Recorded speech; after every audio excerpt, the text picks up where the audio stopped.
All right, so I think we can get started. Welcome, everyone, and thank you for joining us. I'm Nova Benway, Director of Triangle. For those unfamiliar, we are a residency program for visual artists located in the Dumbo neighborhood of Brooklyn and on Governor's Island. We were founded by artists in 1982, and it's been our vision ever since to provide a life-changing working environment for committed artists through studio-based opportunities to experiment and create new work, through shared community with other artists, through introducing relevant experts like curators, some of whom are here tonight, to the work at crucial times, and ultimately through events like this, through introducing artists' work to new audiences with public programs like Open Studios. So the artists you'll meet tonight are an incredibly thoughtful group who are dedicated to their work and have given a lot to the residency these last few months. So I'm excited to host this evening with them. This event will be a series of video introductions to each artist, so we'll show all of those at the beginning, followed by a whole group conversation with everyone at the end, which I will moderate. You're welcome to post questions in the chat, which we will address as time allows, or you can raise your hand and we can call on you. And each artist, if you could at some point in the evening, maybe toward the end, you could post your contact info or your website in the chat so people can reach out to you afterward if they'd like to know more about your work. So to begin, I'm happy to share video introductions to each artist's work, and then we'll open for conversation.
blacks photographed as a silhouette against sunsets, solitary, out of context, working alone,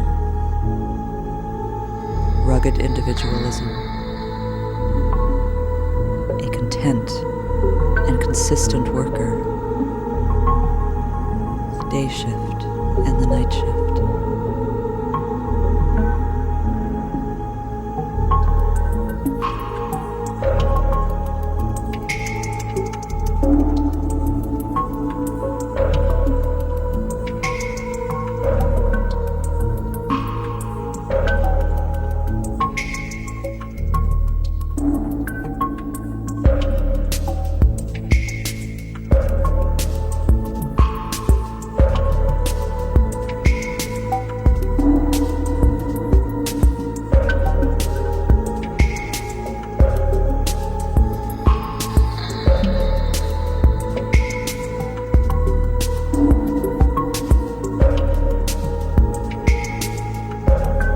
Consumed with how to live.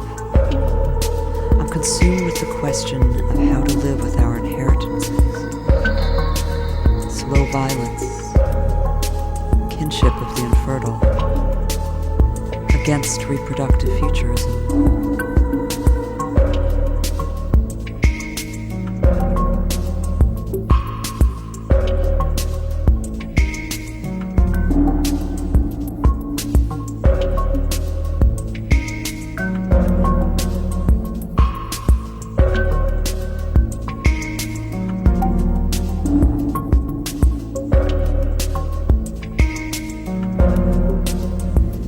Disasters, revolutions, and volcanoes do not make love to the stars.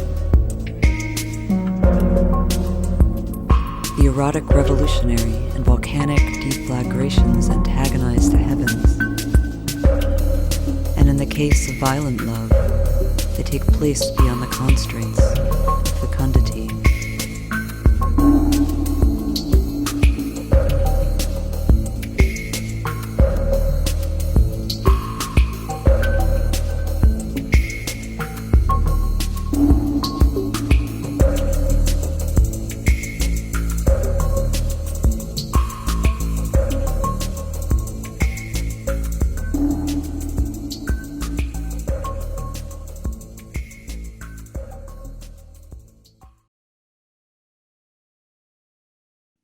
My personal practice takes a structural approach to identity informed by the cultural underpinnings of our society, as well as the presupposed immateriality of the digital.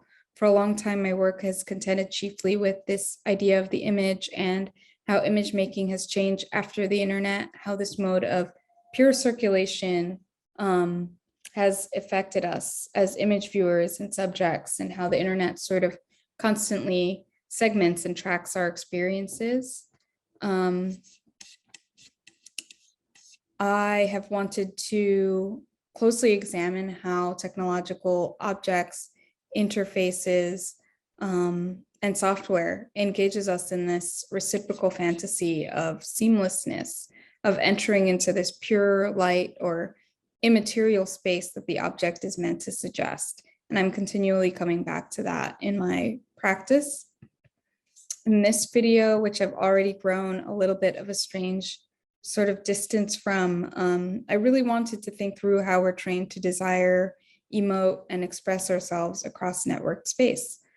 This was the beginning of a new process for me of sort of cutting together these various clips from different people experiencing similar events around the world. So it's just always been really fascinating to me how desire is collectively expressed on the internet, how the internet produces these social codes for expressing one's position in the world, whether through selfies, infographics, carousels, or memes. There's this formation or reproduction of the self online and through images. And I guess I always think about having a fixed identity that is formed or reproduced through technologies of control, like algorithms or surveillance. So rather than trying to interrogate the meaning behind a digital object as a manifestation of one's identity, I really want to question how this digital object came to me and how do I change in proximity to it. And for the 2-channel piece shown on either side here, I removed the polarizer filters from LCD screens. Polarizing filters are typically used to improve color and definition, making it possible to see the screens of LCDs, but intentionally using these interfaces without polarizer film, they only emit a pure bright white light, and the video can only be seen like quite literally through the viewer's hand. And this is a part of my practice that I've continued toying with during my time in residency at Triangle. This video collage actually follows the course of a cell as it becomes an embryo over a New York cityscape until it cuts to a series of found footage of video clips of people emoting into their cameras. And because of the 2-sided security mirror that is typically installed with this work, during lapses in footage, viewers would periodically see themselves in the mirror, in a sense, taking on a role as a performer or actor in the video themselves. And then this is a brief piece that I've worked on during my time here at Triangle, which sort of subverts the empty chat box structure that I was working with previously. I want to continue this process, taking snippets of intimate conversations and projecting them across various domestic spaces.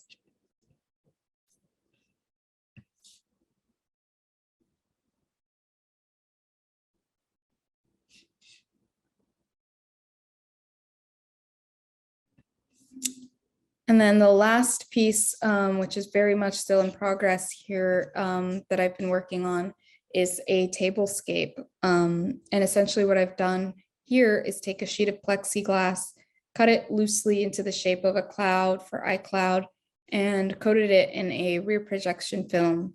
You can see the shape on the right here. And I plan to project video onto the table and place various domestic objects on it, like a coffee cup or ashtray, and then have the video sort of intentionally interact with the objects on top of it. That's all for me. Thank you.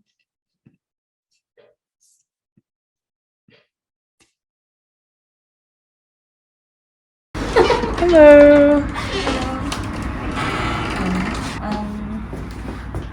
My name is Joeun, and I'm in my Triangle studio. This is my 6th month residency as an extended fellowship. So there are a lot of stuff here. I can briefly show them.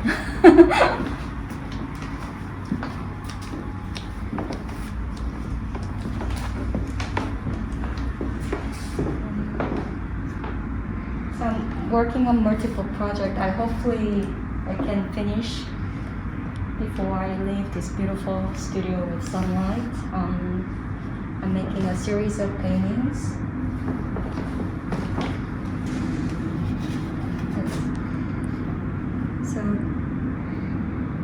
So this series is titled When That Piano of Lions. And so I have some random lions in my work.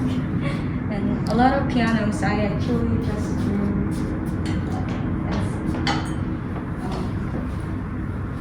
a part of pianos. So I've been going to this piano store near our studio across the block to do a lot of observational drawings to make this series. So that now I have enough data of every angle of the pianos that I can draw without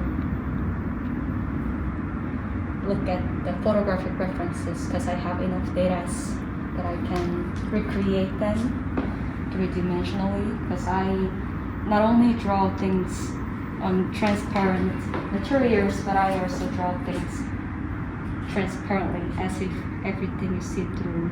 So I have to know every angles. So this is my special easel for that. And I'm very strong. So I also work on both sides. So for example, the pigment that I'm working with are mineral pigments and brown stones and soils. So my idea of creating those scenes are, I am stereo blind, so I'm mimicking this binocular vision by having observations and as one side and memories, very acute memories the other side, to fuse a scene. So for example, the piano is a thing that I would go to piano store to memorize that have observational images and put them in the space that I created by my memories.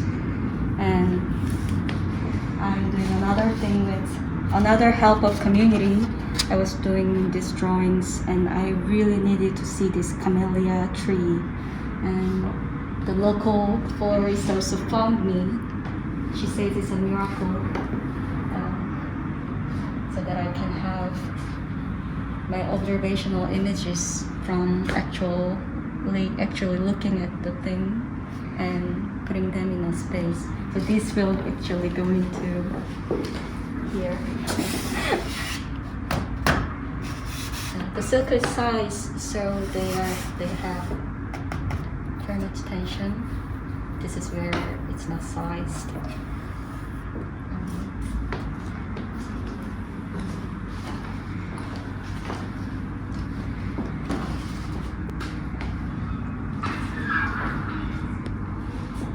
Triangle, I made a lot of pieces that are double layered as well, such as one with text and other things with double layered images.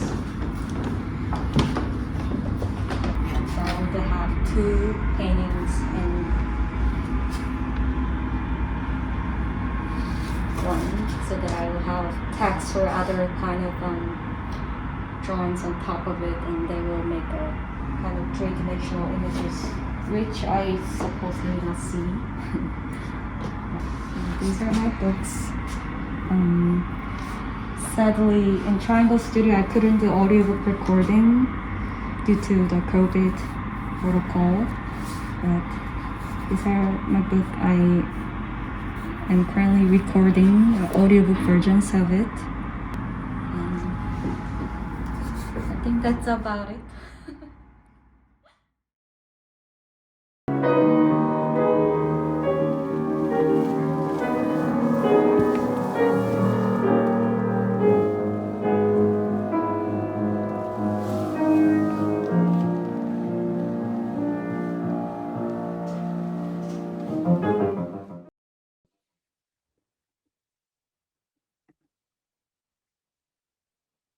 Thank you to all the artists for that work. And Joan, that was such a beautiful place to end, like sort of just fading into music. And for those here tonight who have been to Triangle, that piano store is directly across from the studios. And I'm not sure how long it's been there. It really feels like something out of time. So that's really amazing, Joan, that you discovered that place. But that was a really lovely introduction to the 4 of your work, to have this really intimate tour of the studio with Joan, and then the very like dematerialized studio with Eileen, Eric, the wordless studio. And we actually were, I think it's funny because you didn't have you weren't speaking through your video, but there was a little music that you just had in the background, so we missed that. Unfortunately, we didn't get a sense of your musical taste, but people will just have to have a studio visit with you. There's ambient sound, just me like shuffling around. And yeah. And then Jessica dropping us into your practice in this very immediate way, showing one work and giving us like the depth of that. So thank you all for those contributions. And everyone here tonight, you're welcome to either raise your hand if you have a question or just throw it in the chat and I can kind of raise it on your behalf. So you're welcome to do that. And again, could be something specific to one of the artists or something that you just saw, or it could be a kind of general question. And maybe I would like to just start us off by asking how you approached, and this is kind of for everybody, how did you approach the residency at this particular time?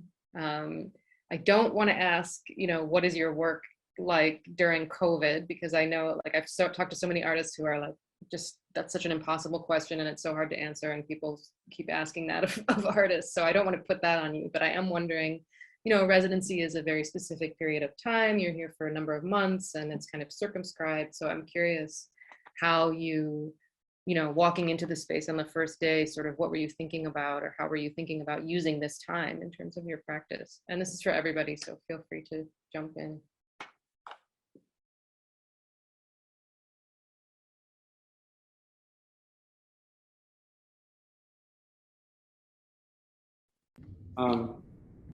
For me, I was coming back to New York after being away for most of the pandemic. So it was a way for me to kind of get back into like a studio in the city. And I had like some goals. I still have some goals in terms of like completing a certain amount of stuff for a couple upcoming shows. So yeah, it's both. It's been great being in Dumbo, which is like almost like the postcard of New York. Like we have a great view of like a south tip of Manhattan, and it feels kind of surreal, but also it's been very productive.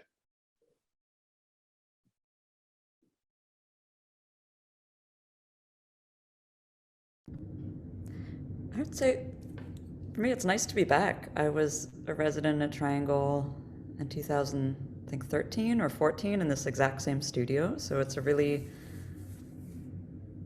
first of all, it just feels really like secure and homey in this way, of like this place that I can go to and just get work done. And funnily enough, like the last time I was here, I was working on drawings, and now there's this drawing show coming up too. I was like, oh, I have to like get my head back into drawings and into the like physical labor of doing that work after working on video for such a long time. But I think it's great. I mean, I think, daydreaming is a big part of being in the studio and reading. So there's a lot of, thinking and kind of jotting down ideas and kind of looking out the window. And then there's times to be productive, and it's always good to, I don't know, kind of see other people working away in the studios next door to give that sort of permission and like enthusiasm in the work. Do you want to say something, just because you showed something very specific, do you want to say something about the video that you showed? Yeah, so that is, that's something I compiled for Open Studios. It's not a work per se, like that's location footage that I took last month in Taft, outside of Taft and McKittrick, which are the largest oil fields in the US and also the largest oil fields outside of Saudi Arabia. And it's a place that I've been researching, and kind of this long-term video on different sites of production and climate futures that'll be a performative space. So for me, it was like the first step is always seeing how seeing if I can have access, and then Chevron did not want me to film there. Like I wrote them an email and I got an email back like 8:30 the next morning before office hours saying, no, don't come. So it was like, oh, how do I access this space? So I came with also a filmmaker friend and drone pilot, Zephyr Throwell, who helped me kind of figure out how to navigate the space and record it. So I hope to be going back in the end of May and bringing a bunch of performers actually to kind of activate the space. So yeah, kind of thinking about it as a site of perversion, and over that I'm like reading some of the writing that I've been doing, and then some of the texts that I've been reading at the same time that relate to that. So reading like Naomi Klein's writing on climate and capitalism, and Bataille's Solar Anus, which I think is a good way to describe this kind of like revolting relationship of climate and the heavens. So that's what that is. It's yeah, kind of a sketch, video sketch, I would say. Yeah, thanks. I don't know, Joan or Eileen, do you have anything to add in terms of this particular time?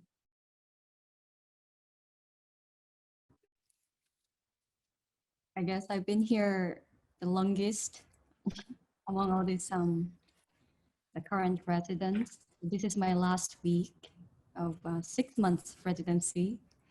So it's been really fortunate, you know, like after all this, I exodus out of my previous studio when the COVID outbreak happened, and I've been working at home, which was great, but I have a cat, you know, if there's a cat, you cannot actually do much work done.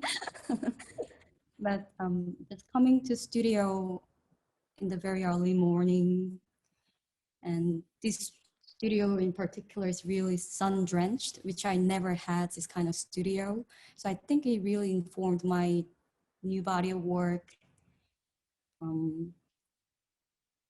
Just being in this space, I actually finished one body of work, my first part of the residency, the 3 months last year, and I had exhibition, and I'm preparing another exhibition now. I'm exiting this space, so I feel I really grew a lot during this time, you know, although we had this kind of restriction of not having in-person visitors that Triangle normally have, but I kind of learned. In the beginning, I was thinking all these Zoom things or showing work of the cameras and stuff like that would be not authentic of how my work to be shown. But I realized, you know, like this time that is part of it. So I think that also helped me just like my work not only exists in in-person space, but I kind of have to know how they would view via screen and how I can, you know, speak to people about my work online. So it's really nice that we had a lot of visitors in person and also not in person, the virtual visits. That's really helpful. Yeah. I loved actually the clocking. We had this COVID protocol, so we clock in and clock out things. And I do that almost like 80s worker. I just time in, time out. I just like, that's kind of part of my ritual. When I arrive, if I take out my bag, I just write what time I arrived, what time I leave.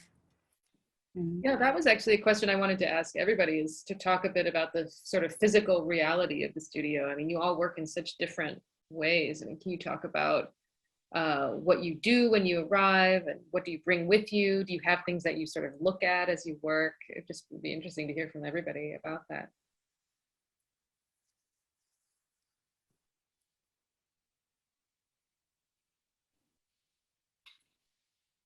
What do you guys bring? I bring snacks. I bring snacks, and so much of like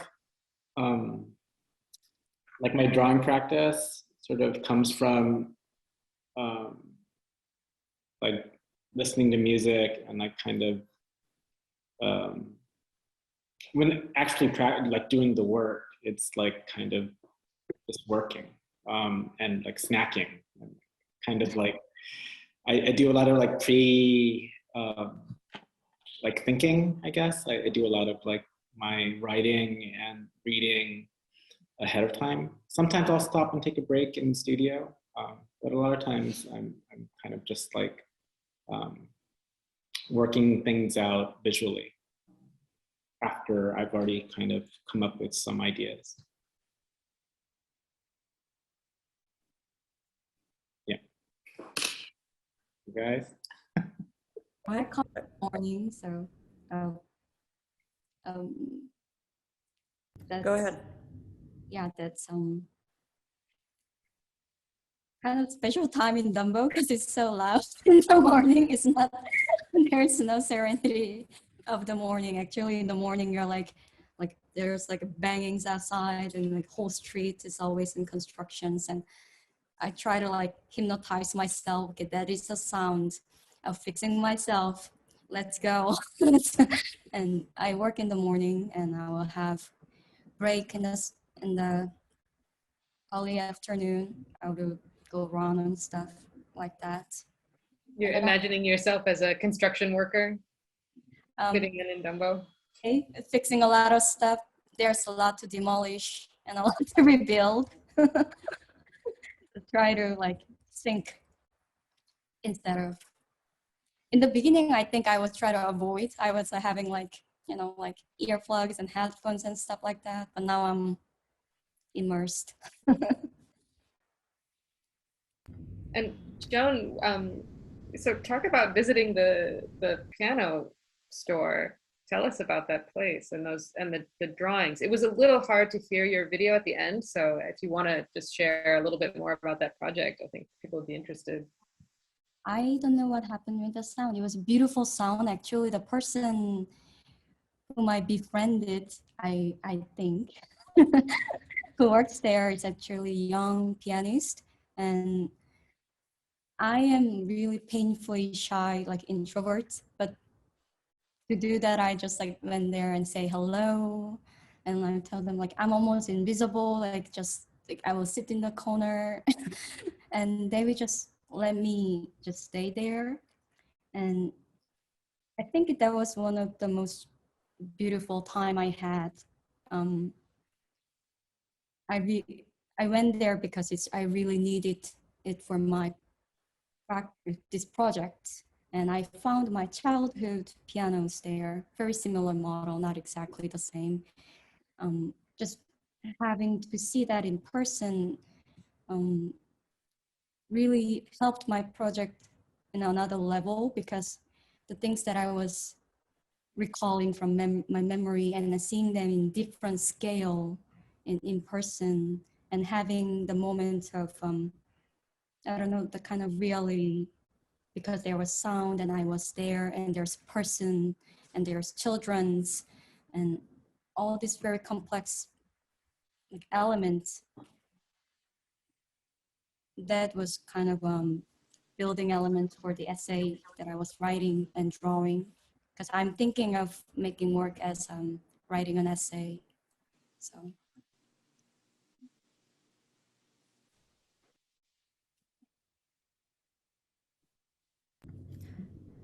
Yeah, we all have very different work methodologies, which is interesting to watch and be aware of. So I feel like mine is coffee, and if I'm good, some yoga in the morning, and some communication, and kind of then coming to the studio with always the intent of being productive, but it can like wormhole out of like, I don't know if I have much of a schedule in the same sense that like seeing some of the artists have more of a regimented schedule, but I do know I work well at night.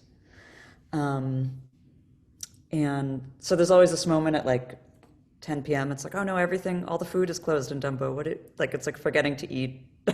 And then like, oh, I want to stay longer, and then kind of figuring out. So it's kind of negotiating how long to stay in the space and yeah, kind of work without being aware of needing to eat or sleep. I think that's part of it. And then, yeah, of course, like a lot of my work is on site and is, yeah, still to this day, like interrupted, like 2 people. And the shoot I just did where I showed the sketch, 3 people involved had COVID. Like it's just still complicated. So it really ends up being like a lot of thinking and planning and research and replanning. So as like a, yeah, kind of a home base for that in the studio. We had lost Eileen, but I think Eileen is back. And Eileen, if you're here, we were just talking about the sort of physical reality of the studio, and I think that's an interesting question for your work, given that you work so much with virtual space. But do you want to say something about your time in the studio and sort of what you bring with you, what you have around you, and how you use the studio?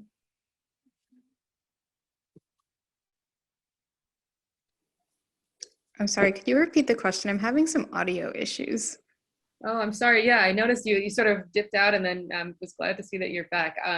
Just a question about the sort of physical reality of the studio. Like, how do you use the space? What do you have in the space with you? What do you bring with you? Yeah. That sort of thing. So in general, I keep like a lot of the kind of screens that I've been working with in the space. And then in the center of the space, I've kind of been like working both like on this table and like with the tablescape that I showed at the kind of end of my presentation. And there have been a lot of like other kinds of physical challenges to being in this space. Like we had to, when I first moved in, like pop out the lights so that I could get like full darkness and like get some of the projections going in there. And I also like installed like blackout curtains, which is really funny because like having windows in your studio is honestly like such a privilege in many ways. But it's interesting because I do like I feel like somebody predominantly like work in video. So there's a lot of ways where like people will ask me why I don't show more of my work sort of online, but there is such a tactility to a lot of it, even the small scale works, that I really appreciate like the presence or telepresence that you get with like being in the space and holding the screen or like touching the material in some way. Yeah, I think that really came across in your video too, which is impressive because it's like being on Zoom talking about a kind of I use the word dematerialized, but you're right, it's not, your work is not really dematerialized. There's a lot of materiality to it, and I think that does come through even in the video. Another aspect of a Triangle residency that people might not be aware of is like the proximity to other artists. I mean, we're a pretty small program. There's just 4 of you with us, but the studios are all right next to each other, and we have a fair amount of conversation between artists. And I'm kind of curious, like, what are some questions that have come up? Is there anything particular that you've talked about, or that you've questions that other artists have asked you, or things that you have wanted to be asked through the course of the residency about your current work? If that's like a kind of good prompt for anyone, feel free to jump in.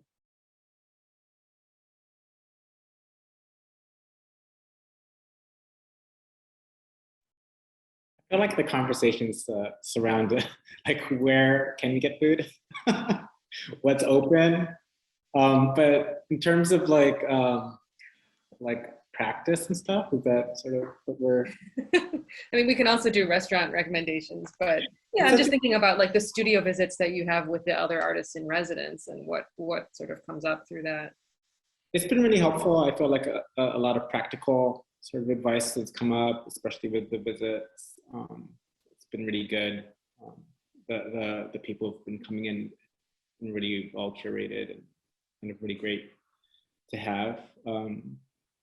But yeah, in regards to the studio, it's kind of nice. We're just kind of like, we have our like comrades in like the studios that we're like, okay, what are we trying to do? Just like kind of get to work, let's do it. I don't know.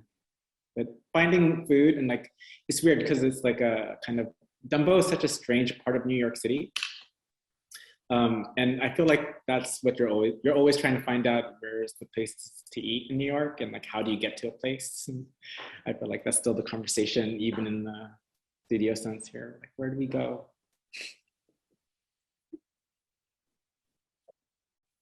Since Eric and I both are preparing exhibition, so I feel the energy.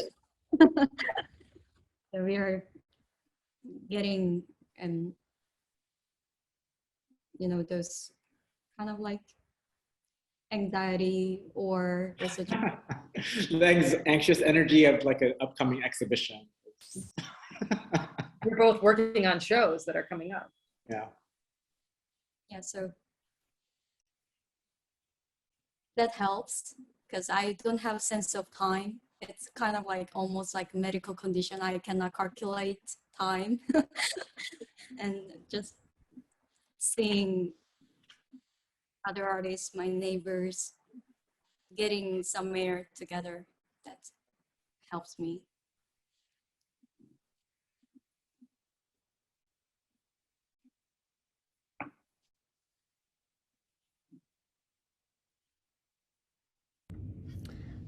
Yeah, I mean, I also think it's just, it's nice to not have the studio practice be this solitary pursuit, right? So if it is more of like being able to have a social conversation to break up the day as well, a lot of us are here all day long, right?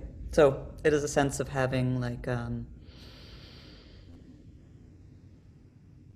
I guess kind of taking a break out of one's like very, very internal space and having, whether it is something just very like casual or circumstantial or helping someone else move something or, very practical advice. I think that that's always very helpful. Also as someone that works in, things that need to be moved around. I think it's been very helpful to have you guys there.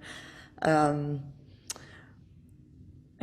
also, kind of discussing, a lot of us have kind of a similar lineage or like education, like went through the same institutions. So it's kind of interesting to kind of, compare notes on those experiences and where we are now.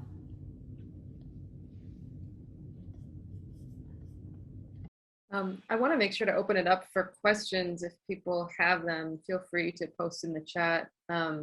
We have a few minutes left. So if there's anything that's come up that you're curious about, feel free to let us know. I'm curious to hear, you talk about what you feel a residency does. I mean, we're sort of, I guess, getting into this already, but what residency does for your work in particular, given that you work in such different media and your processes are so different. For those who aren't familiar, Triangle residencies run for a matter of months, 3 months. Joeun's residency was actually extended because of reshuffling schedules due to COVID. So that was a wonderfully long 6-month residency, but even 6 months is still very much a circumscribed time. So I'm just curious to hear everyone talk about what you feel like this sort of chunk of time does for your work. And Eric, you could start us off, but you've been kind of leading the charge. So I don't know if anyone else wants to jump in too. I mean, the time's been good. Just like having the studio and having like I'm teaching right now, so that's affording me time to work. Like having a teacher's or professor's schedule, but then I'm spending most of my day here from day till night, and in this space, which is maybe the biggest studio I've had in New York City, including graduate school. It's been amazing. That's all been extremely helpful to be able to like spread out and have something on a wall and just have it there and like having the time to look at it and just like let it sit there while I work on something else. It's been really helpful. These are all kind of things that are unusual for New York, I think. It's hard to have space and hard to have time. These are like precious for us. So it's been great. And Eric, actually, Wendy has a question for you in the chat. Can you say more about the sketchbook drawings that you showed? Are they studies or will you show in that format? Yeah, so those are, that was partly a project that sort of stemmed out of like being a little bit more in solitary during the pandemic. And like, I had this idea with the works that are talking about this moment of agency one has as a society, like one grants, society grants a person agency as they turn to an adult. This is called like the age of majority, when one is able to vote in a society. And so I'm toying with this idea of like teenagers or teenage sort of like rising into like this moment of adulthood, but this sort of paralleling that with like not just like a person's autonomy, but like a group's autonomy, like a whether it's like a cultural group versus social group's moment of agency. And so with this sort of parallel, I was thinking about like drawings in a notebook, like a college ruled notebook that was, so it has that kind of sculptural element of a thing, the thingness of a college ruled notebook. So the idea of doing this is connects conceptually to the work, and then it became this like sort of sculptural thing that I'm going to be exhibiting as like torn pieces out of a notebook. So there's 70 drawings, and they'll go across the wall. And there's been debate on whether or not I should actually tear it out and destroy the object, or I found some other alternatives for that, which I think are kind of really great. Give me 1 second and I'll show you.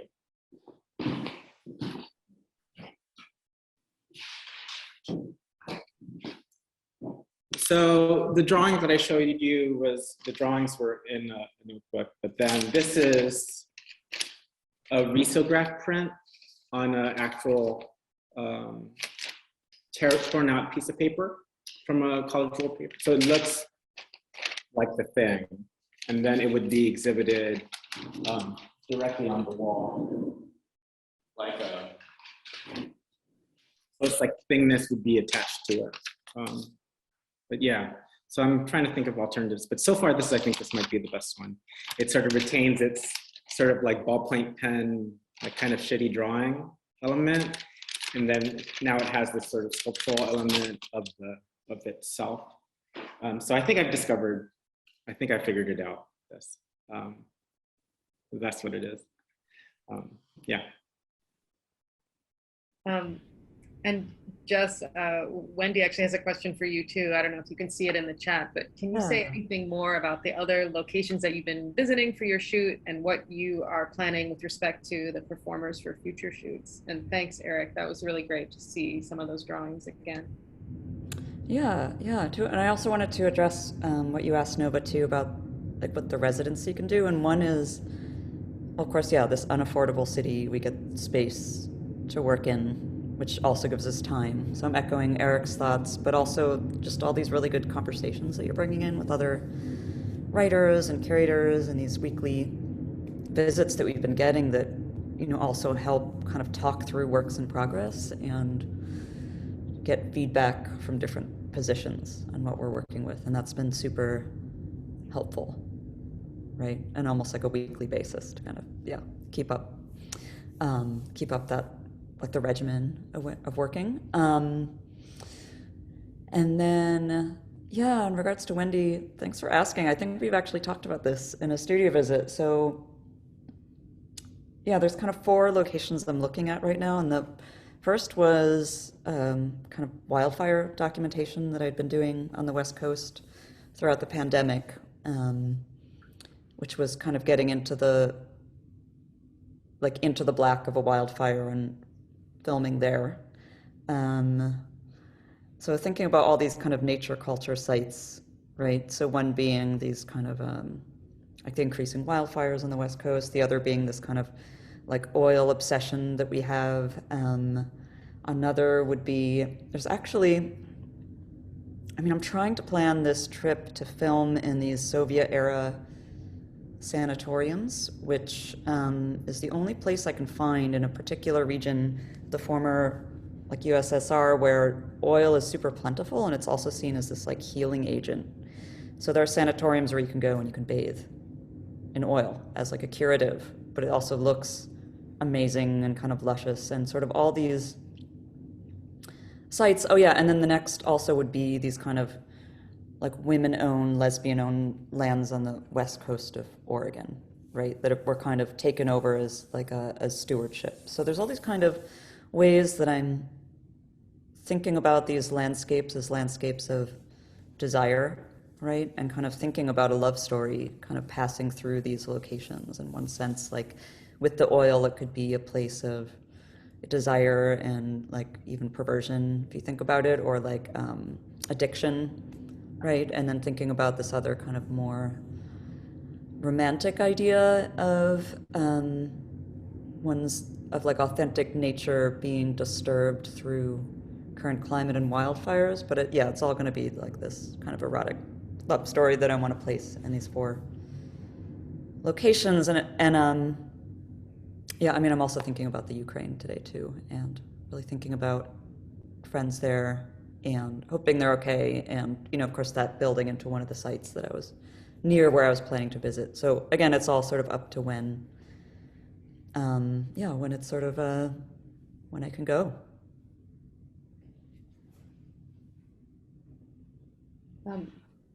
Thank you. Yeah, Joan or Eileen, do you want to jump in and share anything?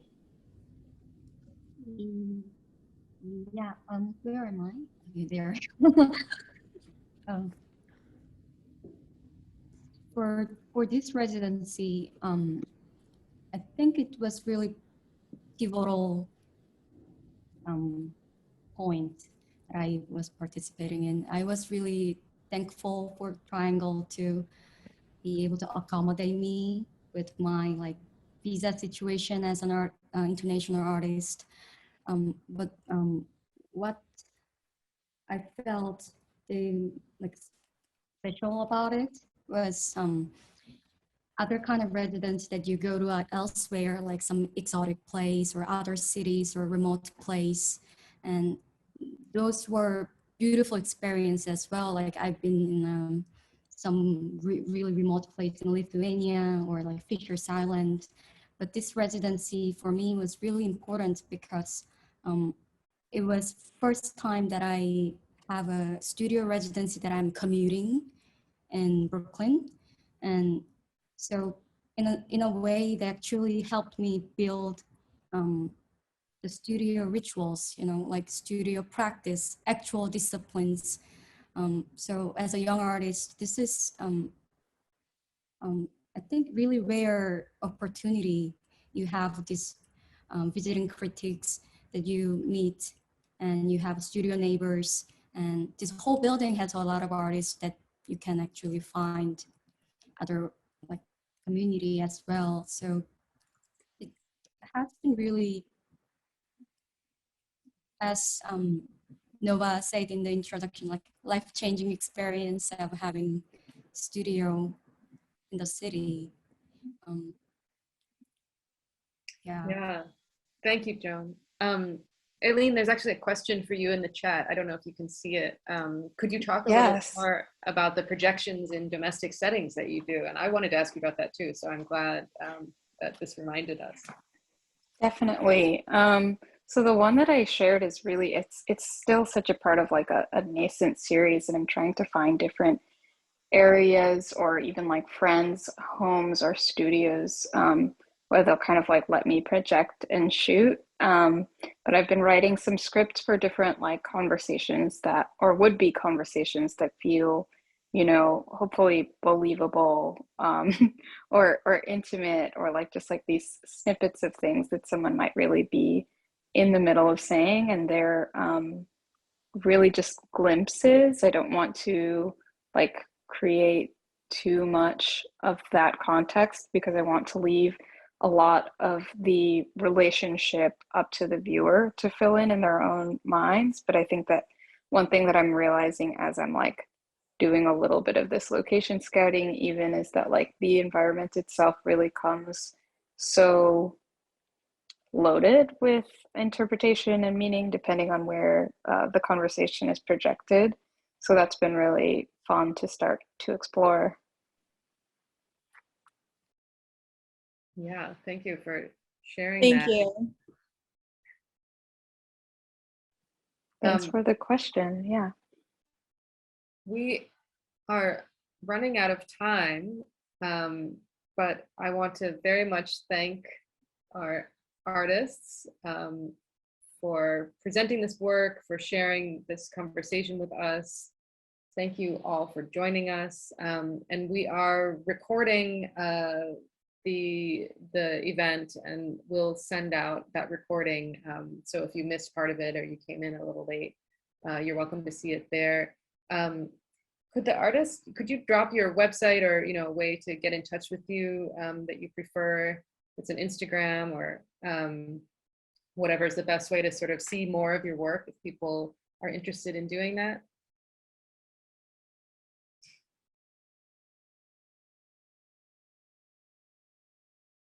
Awesome. Yeah, so people can copy paste from the chat if they want to check out more of what you're doing.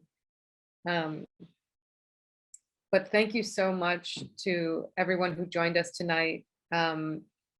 And please stay in touch with Triangle, join our mailing list.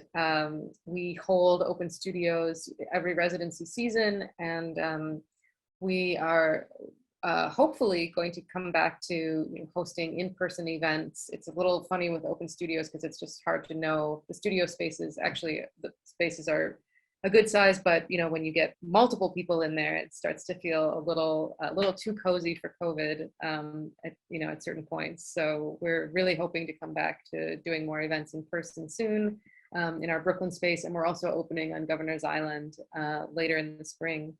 So with that, I'll say good night. Thank you all for joining us. Thank you. Thanks, Bye. everyone. Coming. Bye.